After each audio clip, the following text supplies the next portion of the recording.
Mesdames et messieurs, bonjour et bienvenue dans cette première édition de la journée.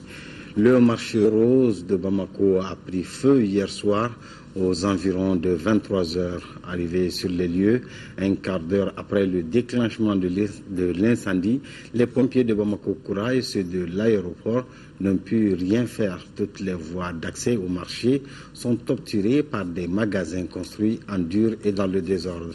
Le ministre de la Sécurité intérieure s'est rendu sur les lieux et a constaté la mort dans l'âme, l'incapacité des services à secourir les biens des commerçants. Un incendie grandiose donc qui a envahi le marché rose de Bamako. C'était hier soir aux environs de 23 heures. Plusieurs membres du gouvernement sont déjà passés par là pour constater les dégâts. Et ce matin, tôt, le Premier ministre, chef du gouvernement, s'est rendu sur les lieux. Et une réunion de crise se tient actuellement à la primature. Nous vous donnerons les détails dans les éditions du soir. Suite de la visite du président de la République à Mopti, Ibrahim Boubacar Keïta a inauguré les centrales hybrides de Bankas et de Koro.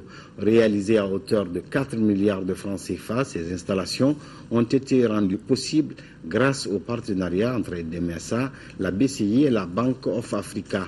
Le président a demandé au département en charge de l'électricité d'accélérer la couverture du pays en énergie renouvelable. Envoyés spéciaux, Amadou Sankaré, Ibrahim Koulibaly et Adama Kamara.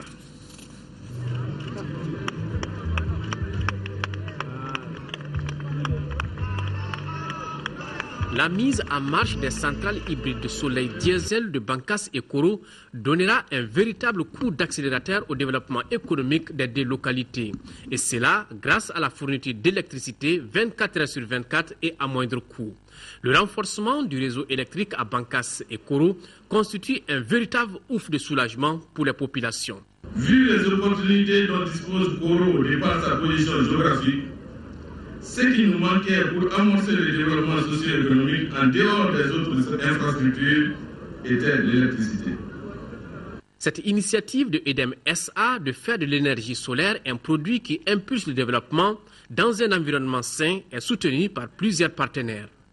La confiance ainsi créée entre la Société Énergie du Mali, la Bank of Africa Mali, la Banque pour le commerce et l'industrie reste le meilleur gage du processus de pérennisation de ce partenariat. Je suis particulièrement heureux de porter ici témoignage de la qualité de nos partenariats et des efforts constants de votre gouvernement pour arriver à ce résultat. C'est le lieu de saluer également le dévouement et la rigueur dans le travail de l'entreprise ZSA. La réalisation de ces infrastructures vise à réduire la dépendance énergétique de notre pays en matière d'importation de produits pétroliers. Et ces nouveaux équipements offrent plusieurs services. Les installations électriques comprennent un champ solaire photovoltaïque d'une capacité de 384 kW crête fonctionnant au fil du soleil, un système de batterie de stockage d'énergie, 2 groupes électrogènes d'une capacité totale de 675 kVA, un jeu d'ondulaire, 2 km de ligne moyenne tension, 287 foyers d'éclairage public. Il est très encourageant de constater que les banques de la place s'investissent de plus en plus dans le secteur de l'énergie après le soutien apporté à la centrale au fil lourd du Sérakoro et au projet central hybride de la ville de Woulissébourou. Pour le président de la République, il est urgent de doter les localités de notre pays qui ne disposent pas encore d'électricité. Il est temps que nous sortions de l'archaïsme. Il est temps que nous sortions de l'à peu près. Il est temps que nous nous contentions de peu. Il est temps que nous cherchions à avoir ce qu'il y a de plus confortable, de plus beau qui est fait ailleurs. Si c'est bon ailleurs, pourquoi pas chez nous? Il n'y a rien de plus triste qu'une ville qui entre dans le soir sans espoir de lumière jusqu'au lever du jour. Il n'y a rien de plus triste. Il n'y a rien de plus dangereux. Il n'y a rien de plus inconfortable. Et si cela, grâce à la centrale, aura eu fin aujourd'hui, alhamdulillah rabbil alamin. Mais une centrale et les installations s'entretiennent. s'entretiennent. Il ne faudrait pas que ce soit la fête d'un jour et que sitôt les lampions éteints, personne ne s'occupe plus de cette installation. Si jamais cela était, nous retomberions dans l'état que nous ne souhaitons pas. Nous ne souhaitons plus dans ce pays. On a trop d'exemples dans ce pays d'équipements, d'installations qui, faute d'entretien, nous ramènent à des situations déplorables. Le cas des forages, pour en avoir installé dans une autre vie quelques-uns dans ce pays, j'ai toujours eu mal de voir que pour une simple baudruche qui tombe dans le puits, des villes, des villages entiers restent des semaines, voire des mois, sans eau potable et retournent à des sources d'eau non consommables. Bravo au ministère, bravo à la Société Énergie du Mali, mais je serais encore plus heureux si cela se poursuivait avec assiduité et à un rythme trépidant pour qu'à, dans un délai, j'espère le plus rapproché possible, l'ensemble de ce pays sorte des ténèbres, que nous ayons un Mali de lumière, comme il lui convient. Le Mali n'est le Mali que dans la lumière. Le Mali n'est grand que quand il fait de grandes choses. Alors faisons pour le Mali des grandes choses. Au cours de cette visite du président de la République, les populations de Bankass et Koro ont également sollicité l'accompagnement du chef de l'État pour la fourniture en eau potable. Qu'il y a 11 300 000 euros dans les pipes pour l'adduction d'eau de Bankass, de Koro et de Sofara à partir du mois d'avril 2014. Je le dis publiquement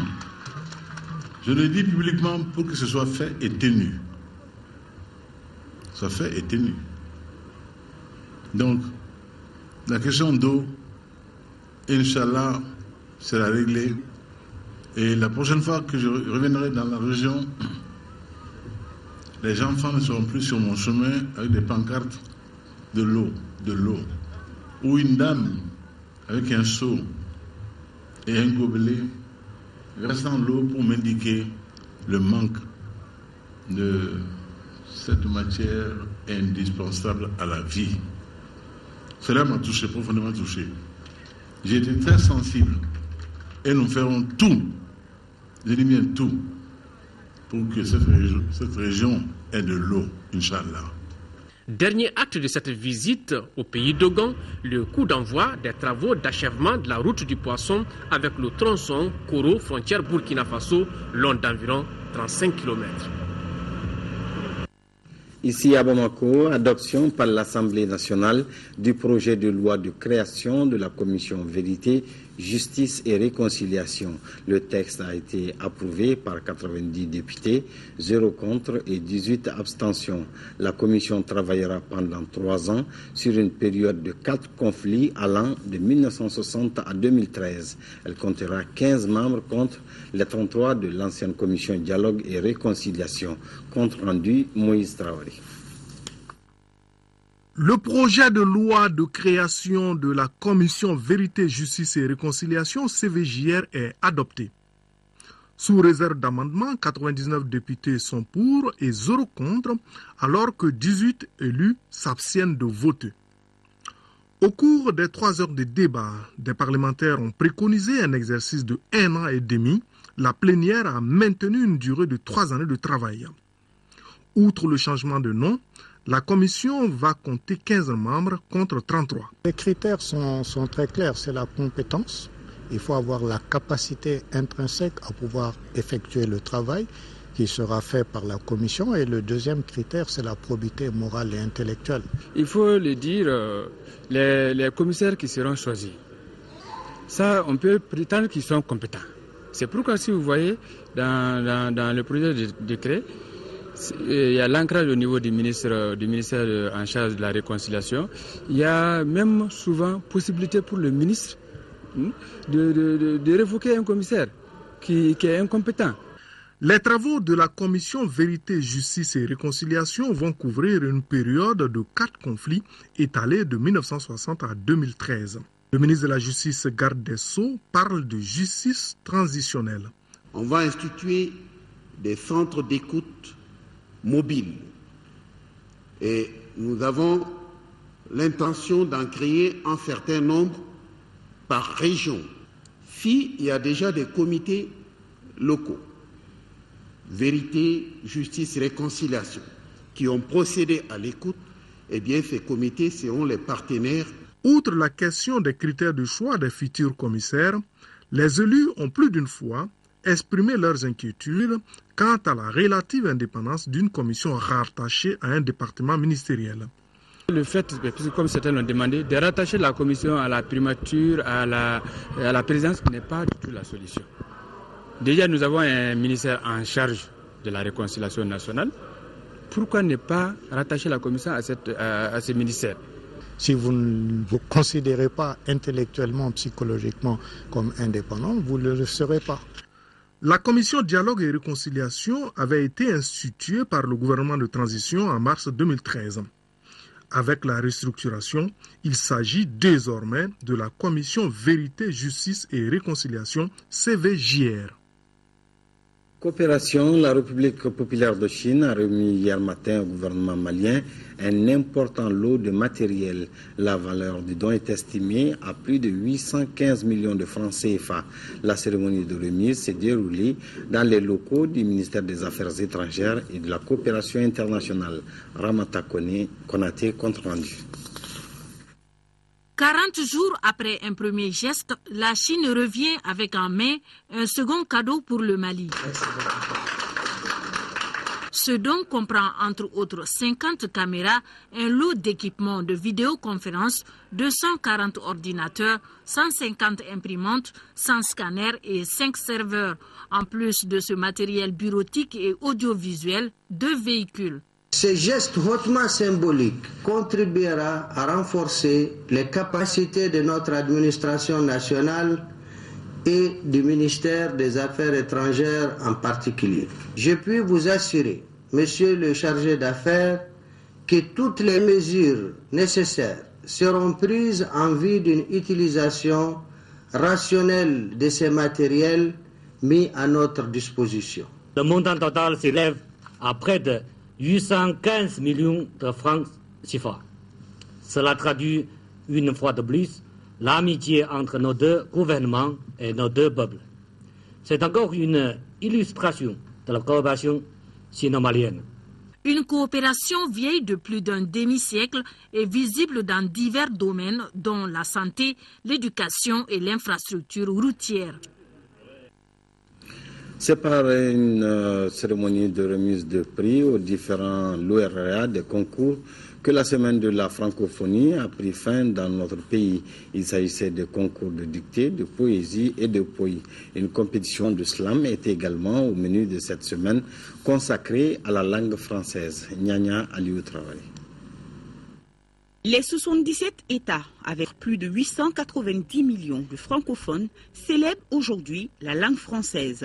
Chaque 20 mars est en effet consacré jour anniversaire de la francophonie. La journée internationale de la francophonie n'est pas seulement festive, elle est surtout l'occasion de magnifier les idéaux de l'OIF. La francophonie constitue un rempart contre l'hégémonisme, contre le diktat de la pensée unique et toute forme de discrimination et d'exclusion. Le thème international pour cette édition est « Les jeunes ont du talent ». Au niveau national, l'accent a été mis sur la paix et la réconciliation. Je suis convaincu que Allah Tout-Puissant va aider notre pays à retrouver sa stabilité, la sécurité, la réconciliation nationale entre tous ses enfants pour un meilleur devenir du Mali et de la francophonie. Pour l'ambassadeur de France au Mali, l'espace francophone est une grande famille qui s'agrandit de jour en jour. On ne fête pas seulement la langue française, on fête une famille. Parce que la francophonie, c'est une famille. Et finalement, c'est une famille où on a tous deux choses en partage, entre autres, mais deux choses principales. La première, c'est la langue. Nous avons cette langue en partage. Et comme Français, je suis fier d'avoir la même langue en partage que mes frères maliens, par exemple. À noter qu'ici, au Mali, les festivités ont débuté depuis une semaine. La Commission nationale des cultures africaines et de la francophonie, avec le concours de plusieurs associations et organismes, a mis au point différentes activités, notamment des concours de dictée, de poésie.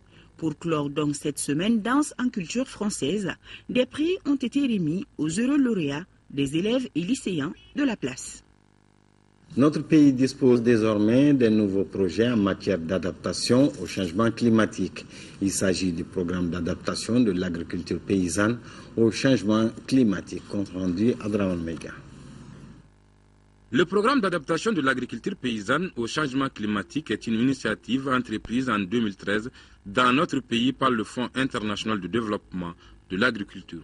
Son but est de permettre aux petites exploitations agricoles d'atteindre un certain nombre d'objectifs, notamment le renforcement de la résilience de 6500 petits exploitants agricoles et des communautés rurales vulnérables au changement climatique. D'un coût de plus de 5 milliards de francs CFA, ce nouveau projet appuiera le programme d'appui à la productivité agricole à atteindre ses objectifs dans le cadre de la lutte contre les changements climatiques. Nous devons réfléchir aux moyens pour mieux cibler les ruraux pauvres, les hommes, les femmes, les jeunes, et de mieux les associer encore dans nos projets, depuis la conception jusqu'à leur mise en œuvre et à leur évaluation, pour obtenir encore plus d'efficacité dans nos projets. Le projet sur lequel le Mali fonde beaucoup d'espoir permettra de transférer une gamme variée de technologies qui offrent aux paysans les conditions idéales pour augmenter la productivité agricole. De façon claire, ce projet installera plus de 600 biodigesteurs et d'équipements photovoltaïques qui réduiront l'émission de gaz carbonique de plus de 9000 tonnes en 4 ans. Je suis heureux de constater que l'accroissement de l'utilisation et de l'application des techniques de gestion durable des eaux et des sols, qui était déjà l'un des objectifs stratégiques du projet d'accroissement de la production agricole au Mali, prend désormais en compte dans ses approches la dimension changement climatique du fait de l'intégration des deux projets. Il est fortement attendu de votre atelier des propositions de stratégie et d'action permettant de recentrer aux besoins les programmes sur son milieu et de fournir à l'équipe en charge de son exécution une bonne feuille de route garantissant ainsi l'atteinte des résultats assignés au programme. Le programme interviendra dans le sud des régions de Kay et de Sikassou, plus précisément dans les cercles de Kita, Baflabé et Kenyeba pour la région de Kay et Sikassou, Bougouni et Gianfolila pour la région de Sikassou. Le temps, le climat, mobilisons les jeunes sur les défis des changements climatiques. C'est la thématique de la conférence débat à l'occasion de la Journée mondiale de la météorologie. Un reportage de Ibrahima Tchoukari. Sensibiliser la couche juvénile afin qu'elle comprenne davantage sur le temps, le climat et faire face aux impacts de la variabilité et des changements climatiques, c'est tout le sens de cette journée débat à l'occasion de la Journée météorologique mondiale. Cette année, au niveau mondial et au niveau du Mali, nous avons sélectionné le thème temps, climat et mobilisons les jeunes. Pourquoi? Vous savez, aujourd'hui, pratiquement le 6e de la population, ça couvre les jeunes de 15 à 24 ans. Au niveau mondial, les 85% de cette tranche d'âge se trouvent dans les pays en voie de développement. Il revient aux décideurs et les instances responsables de recourir aux informations hydrométéorologiques et des services climatologiques d'une grande fiabilité. L'Agence nationale de la météorologie a choisi cette conférence débat pour exposer les résultats d'une enquête auprès des jeunes sur leur perception des changements climatiques et leurs conséquences sur la sécurité des personnes et des biens et le développement socio-économique de notre pays. En tout cas, ce sont les jeunes qui vivent les risques liés au changement climatique et aux phénomènes météorologiques extrêmes, sécheresse, inondations, orages, vents violents. Le choix des jeunes comme cible de cette journée est loin d'être fortuit, car c'est la jeunesse qui subit de plein fouet les séquelles des changements climatiques. C'est elle qui peut être réceptive à l'adoption de bons comportements pour juguler le fléau. Fin de cette édition, merci de l'avoir suivi. Prochain rendez-vous d'info, 18h-20h avec Ndeye Sissoko. Bonne suite des programmes de l'ERT.